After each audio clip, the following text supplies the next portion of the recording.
예배 활기를 더해 주셔서 감사합니다. 우리 주님께서 기쁨으로 받으신 줄로 믿습니다. 아멘. 할렐루야.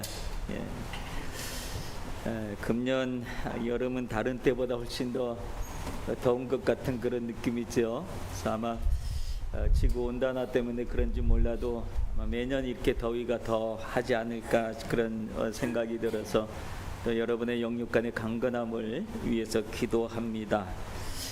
이제 이번 주 말이면 또 8월 달에 벌써 들어서게 되는데 본격적인 휴가철에 들어가게 됩니다.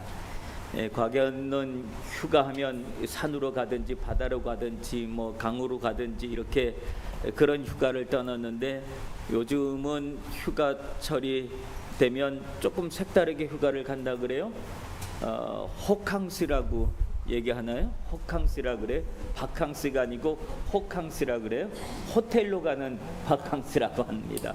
그래서 이 시원한 호텔에서 시원한 에어컨 밑에서 방에서 시원한 방에서 쉬면서 호텔에서 주는 밥 먹으면서 또 호텔 풀장에서 놀고 아마 그렇게 보내는 휴가가 유행한다 그런 생각을 그런 게 요즘 분위기인 것 같습니다. 그럼에도 불구하고 휴가철 하면 어린 시절 또 강이나 또 냇가 시냇물 있는 데 가서 시원한 물에다가 발 담그고 쉬었던 그런 추억이 그립기도 합니다. 아무튼 이 무더운 여름날에 여러분들의 영육간의 강건함 또 그리고 안전한 여름을 잘 보내시길 바라겠고 혹시 휴가 가시거나 출타하신 분이 있으면 꼭 저한테 미리 알려주시길 바랍니다. 그래서 어느 정도가 지금 어디 휴가 갔구나 라고 한 것을 알고 있으면 제가 기도하는 데 도움이 되고 그리고 또 여러분의 안전을 위해서 기도할 수 있으니까 꼭 저한테 알려주시면 감사하겠습니다. 오늘 본문의 배경은 이스라엘 역사상 가장 영적으로 암울했던 시기 중에 한 부분입니다.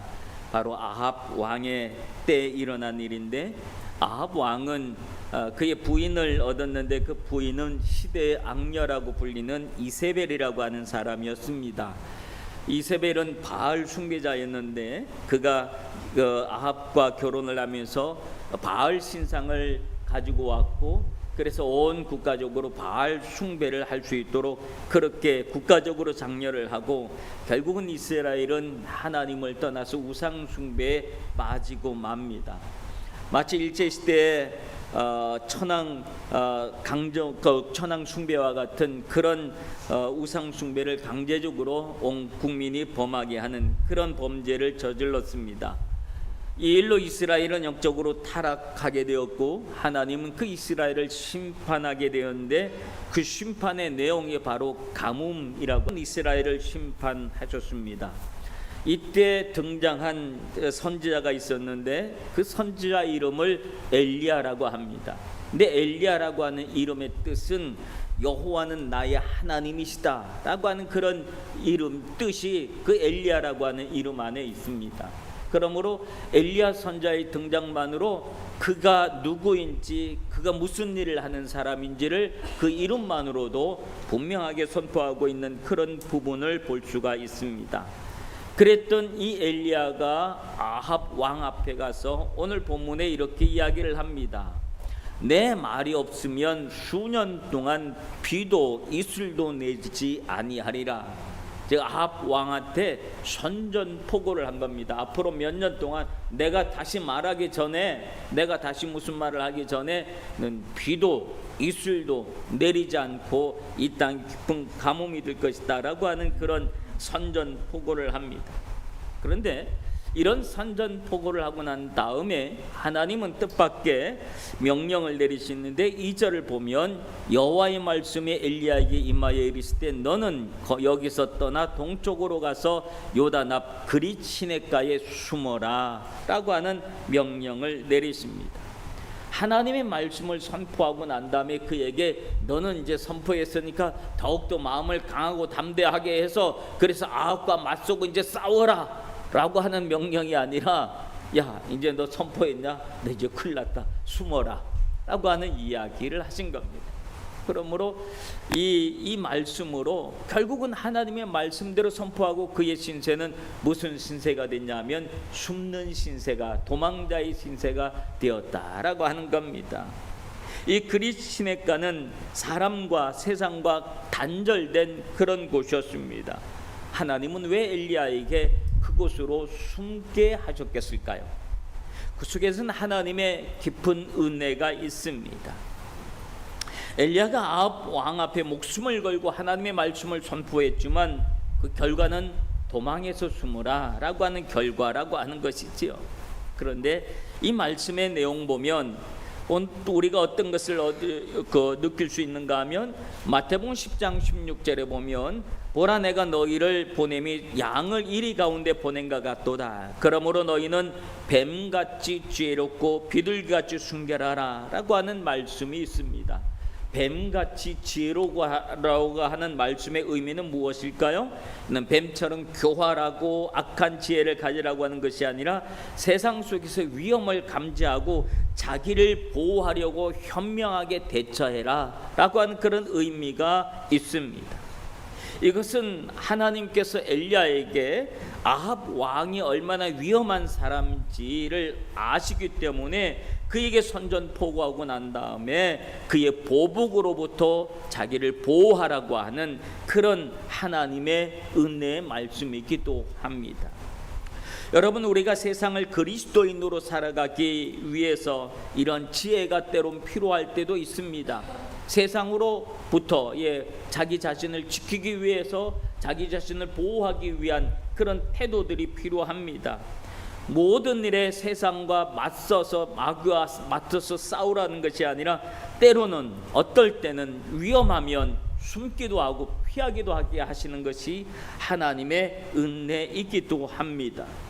제가 아는 어떤 목사님이 있는데 그분은 교회 안에 문제만 생기면 사라져요. 그래서 문제만 생기면 사라져서 어디로 가냐면 그분은 문제만 생기면 기도원으로 가시더라고요. 기도원 가시고 그 문제는 남아있는 사람들이 다 해결을 해요. 그러니까 저는 그때 저도 교역자였는데 굉장히 좀 기분이 이상했어요. 아니, 세상에 이런 비겁한 일이 어디 있나.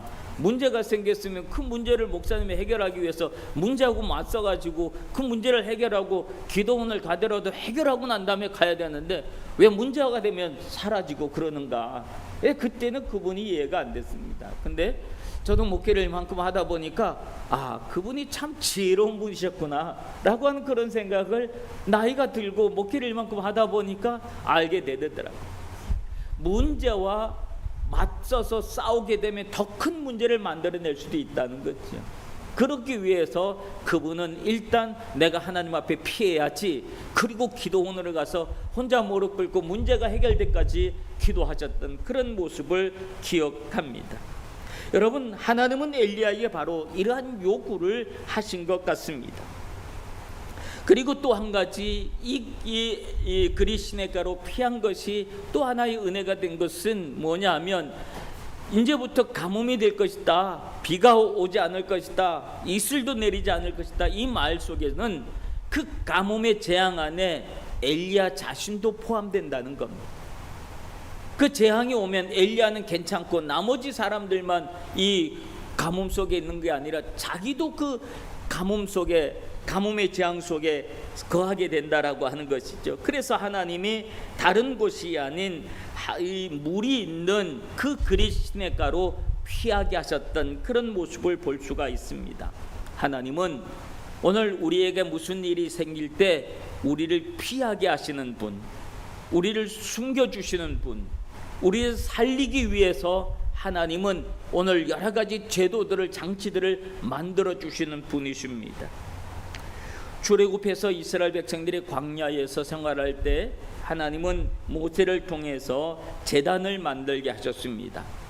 그리고 제단을 만들고 난 다음에 번제단을 만들고 양쪽 네 귀퉁에 이렇게 생긴 뿔을 만들게 했습니다. 이렇게 뿔을 만들게 했는데 그 뿔이 뭐냐 하면 성경에서는 구원의 뿔이라고 합니다.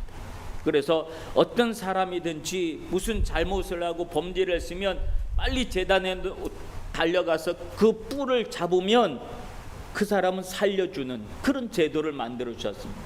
그래서 구원의 뿔이라고 합니다. 이걸 잡으면 사는 겁니다. 안 잡으면 죽지만 구원의 뿔. 자기를 죽이려고 하고 위험으로부터 자기를 보호하는 방법은 구원의 뿔을 잡는 방법이었습니다. 그리고 하나님은 이스라엘에게 또한 각 도처에 도피성을 만들게 하셨습니다. 도피성은 뭐냐 하면 사람들이 우발적으로 범죄를 하거나 그랬을 때에 그때 자기가 살기 위해서 일단 도피성으로 도망을 하게 되면 그 성에 들어가면 그 사람은 일단 살게 되는 거예요.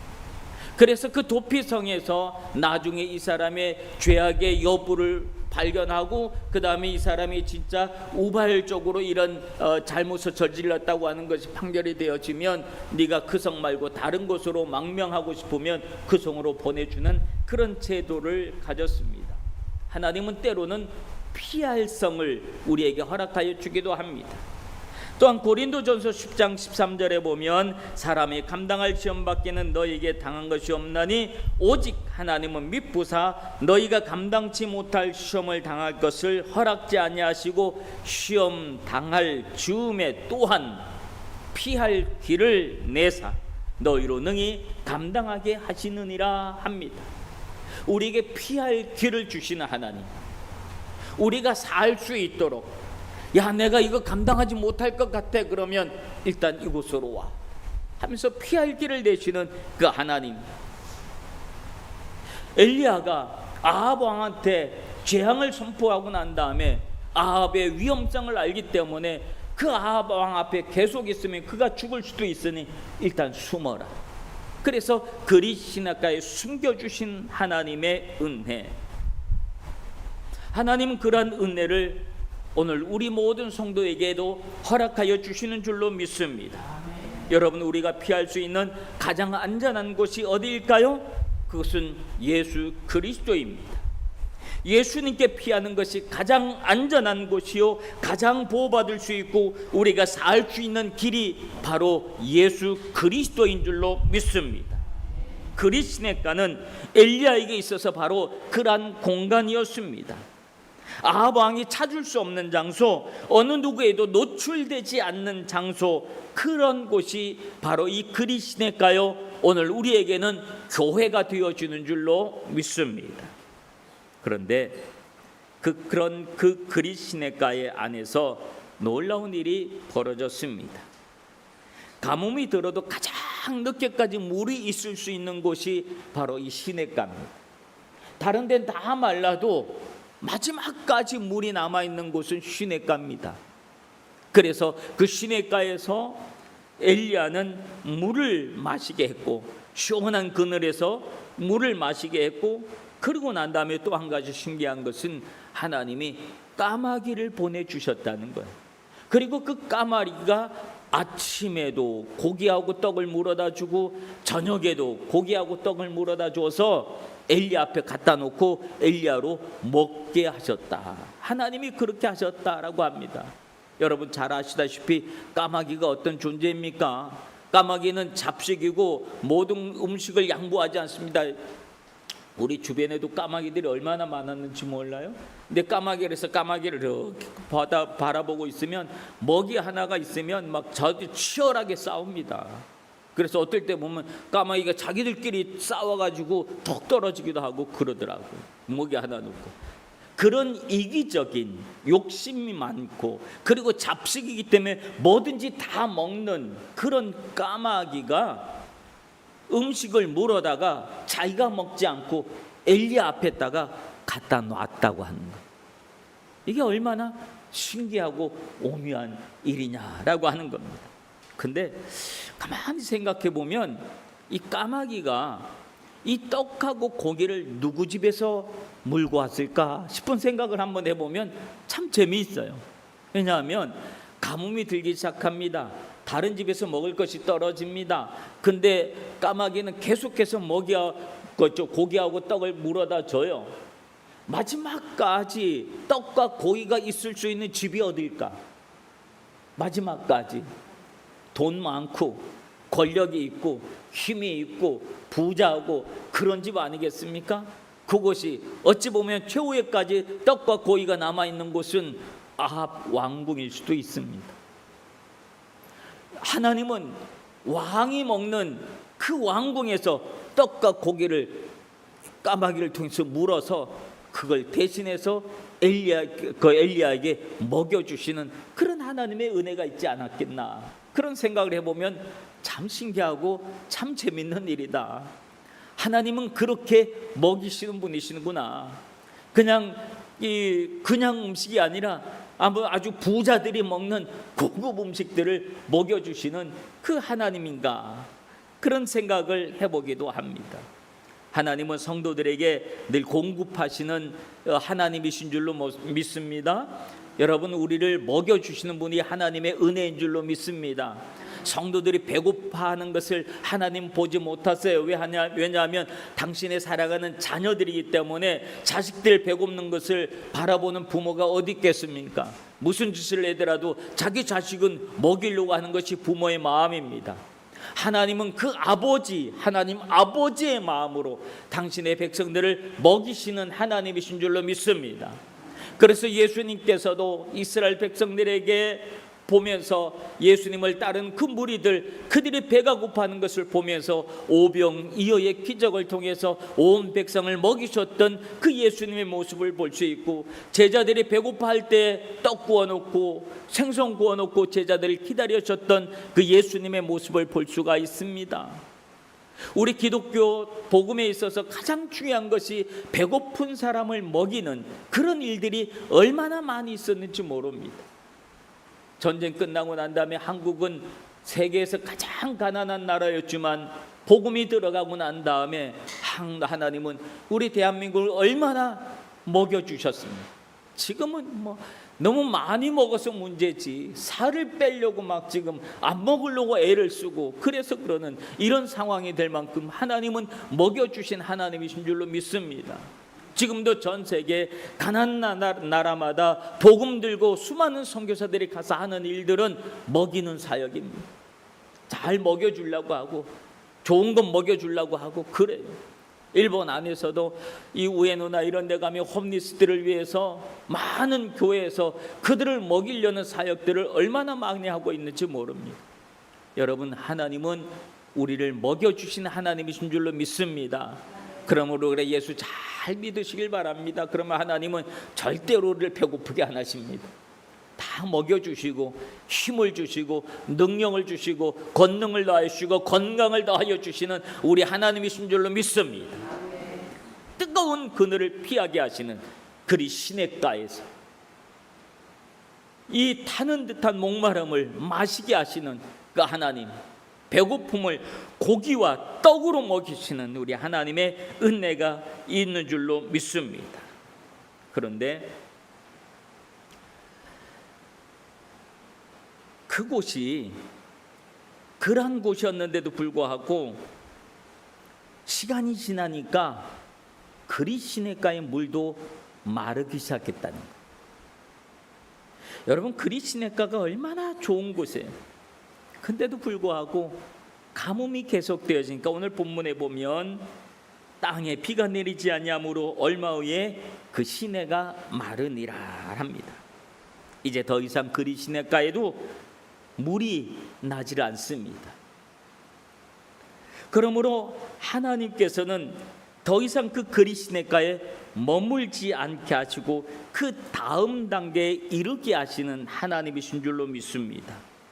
하나님은 또 다른 명령을 하시는데 오늘 성경에 보면 9절에 보면 엘리야를 그 시냇가에서 나와서 사르밧으로 이동하게 하시고 그곳에서 한 과부를 만나게 하셔서 그를 통해서 또 다른 기적으로 역시 엘리야를 또 먹이고 계시는 그런 장면들이 그 다음 9절에서 쭉 나오고 있는 것을 봅니다.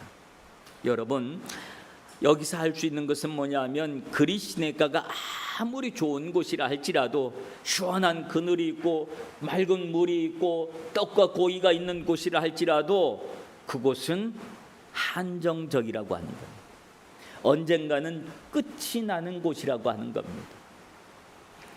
여러분, 우리의 삶에 있어서 여기가 좋사온이라고 하는 곳은 없습니다.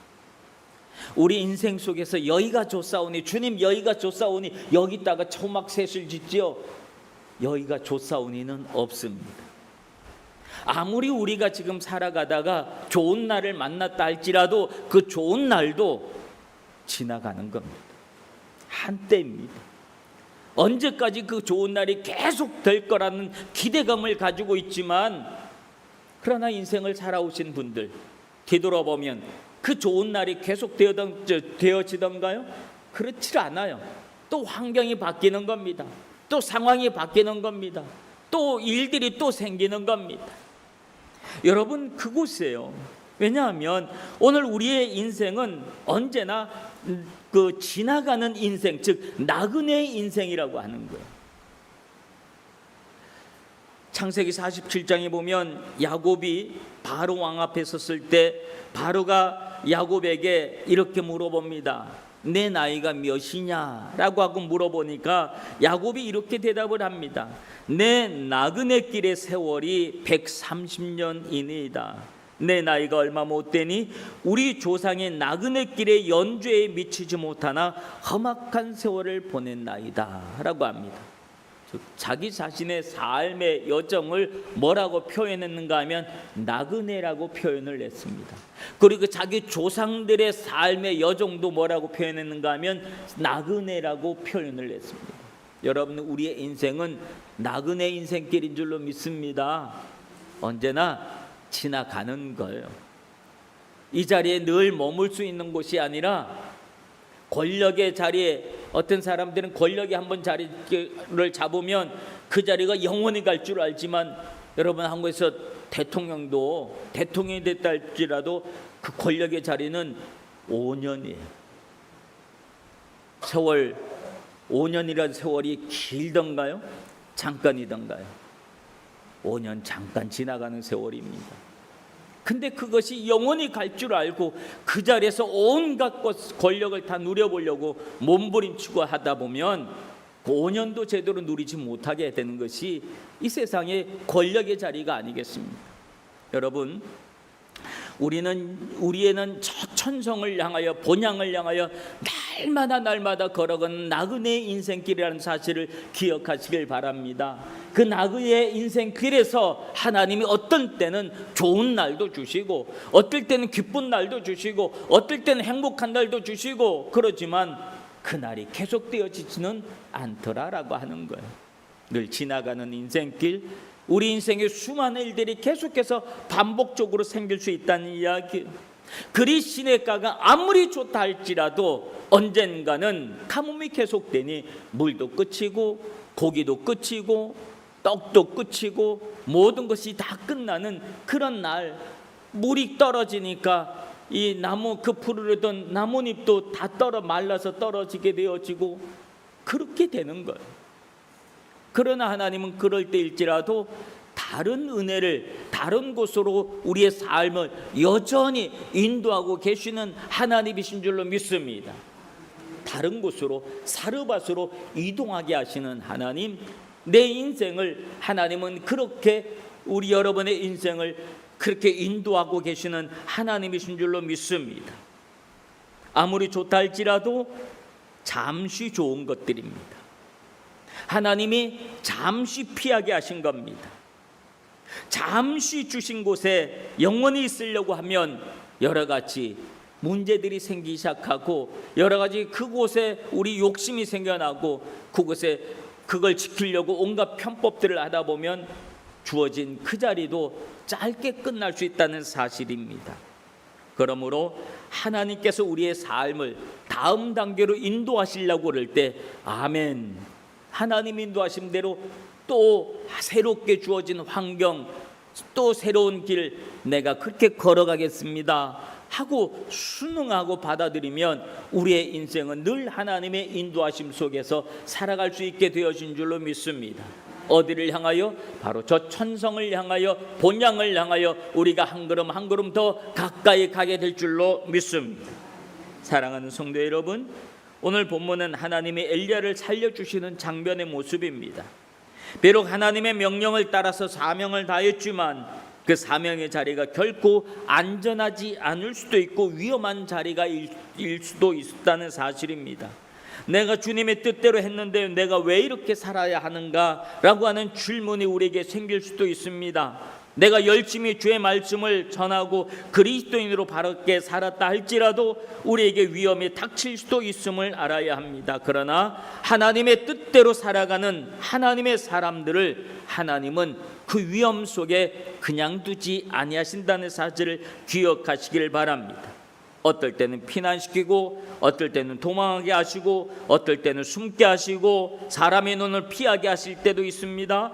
우리에게 있어서 그리스도가 바로 그러한 존재인 줄로 믿습니다. 위기가 있을 때마다 그리스도에게 피하게 하시고 교회가 피난처가 되게 하시고 도피성이 되게 하시는 곳이 바로 우리의 삶인 줄로 믿습니다. 그래서 다윗은 고백하기를 시편 18절 2절에 보면 여호와는 나의 반석이시요 나의 요새시요 나를 건지시는 자시요 나의 하나님이시요 나의 피할 바위시요 나의 방패시요 나의 구원의 뿌리시요 나의 산성이로다 라고 이렇게 고백을 했습니다. 그러므로 주께 피하시기를 바랍니다. 그리고 구원의 뿔을 잡으시길 바랍니다. 그러면 우리가 살 수 있습니다. 엘리야에게 허락하신 그 그리스네가가 시원한 물이 흐르고 까마귀를 통하여 공급하셨던 떡과 고기가 있는 곳, 하나님이 먹이시는 그 은혜의 장소, 그 그리스네가가 오늘 여러분에게도 이 교회가 그 시냇가가 되어지는 줄로 믿습니다.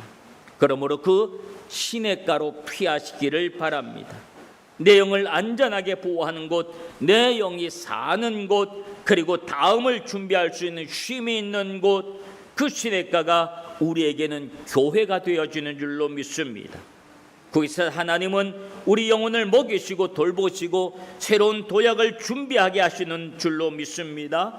그러므로 이 더위에 주님께서 우리에게 주시는 은혜의 그리스도가처럼 주님의 교회를 찾을 수 있는 여러분들 되시길 바랍니다. 그러면 주님께서 여러분을 먹이시고 입히시는 하나님이십니다. 이 주간에도 그 믿음으로 살아갈 수 있는 우리 후나바시 교회 모든 성도들 되시길 주님의 이름으로 축원합니다. 기도하겠습니다. 쥐는 듯한 무더위가 계속되어지는 이 계절에 엘리야를 피하게 했던 그리스도의 은혜가 우리에게도 있게 하여 주시옵소서. 오늘 우리가 있는 이 교회, 이 예배가 바로 그 은혜의 자리가 되는 줄로 믿습니다. 온 성도들이 주님의 은총의 자리에서 힘을 얻고 또 새 힘을 얻어서 새로운 사명으로 살아갈 수 있는 우리 모든 성도들 되게 하옵소서. 예수님 이름으로 기도하옵나이다. 아멘.